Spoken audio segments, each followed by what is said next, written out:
Foreign route పట్టింది. విదేశాల్లో బొగ్గు గనులు చేజిక్కించుకునేందుకు సంస్థ చేస్తున్న ప్రయత్నాలు సక్సెస్ అవుతున్నాయి. మొత్తం 13 విదేశీ బొగ్గు గనుల నుంచి ఆఫర్లు వచ్చాయి.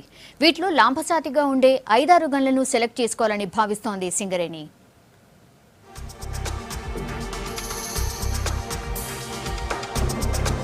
బొగ్గు గనుల తవ్వకాల్లో దేశంలోనే టాప్ ప్లేస్ లో ఉన్న సింగరేణి రీసెంట్ గా విదేశీ బాట పట్టింది. సంస్థకు ఉన్న ఎక్స్పీరియన్స్ తో విదేశాల్లోనూ బొగ్గు గనులను చేజిక్కించుకోవాలని చూస్తోంది. లాభదాయకంగా ఉండే బొగ్గు గనులపై కన్నేసిన సింగరేణి ఆయా దేశాల్లోని కంపెనీలకు లెటర్లు రాసింది. బొగ్గు ఉత్పత్తిపై ఉన్న ఇంట్రెస్ట్ ను, సంస్థకు ఉన్న అనుభవాన్ని జత చేసింది.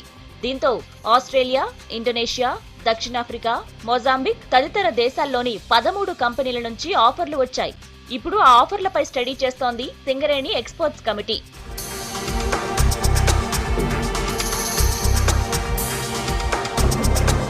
ఇండోనేషియా, ఆస్ట్రేలియాలో చెరి 3 కంపెనీలు, మొజాంబిక్, బోత్సవానాల్లో చెరో 2 గనులు, నమీబియా, అమెరికా, దక్షిణాఫ్రికాలో ఒక్కో గని నుంచి సింగరేణికి ఆఫర్లు వచ్చాయి. వాటిని సింగరేణికి కేటాయించేందుకు ఆసక్తిని చూపిస్తూ ఆ కంపెనీలు బిడ్లు పంపించాయి. ప్రతిపాదిత గనుల్లో బొగ్గు నాణ్యత, లభ్యత, దిగుమతికి రవాణా సౌకర్యం వంటి ఇష్యూస్ ను సింగరేణి నియమించిన ఎక్స్పర్ట్స్ కమిటీ పరిశీలిస్తోంది. తర్వాత గనులను షార్ట్ లిస్ట్ చేసి అక్కడి పరిస్థితులను సమీక్షించనున్నారు. అన్ని కరెక్ట్ గా ఉంటే గనుల నిర్వహణ కోసం సింగరేణి అగ్రిమెంట్ చేసుకోనుంది.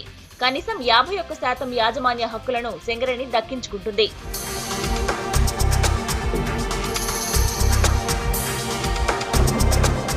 ఒక్కో గని నుంచి ఏడాదికి కనీసం 2 మిలియన్ టన్నుల బొగ్గు ఉత్పత్తి కావాలని, 1 మిలియన్ టన్నును దేశానికి దిగుమతి చేసుకోవాలనే లక్ష్యంతో సింగరేణి ప్రయత్నిస్తోంది.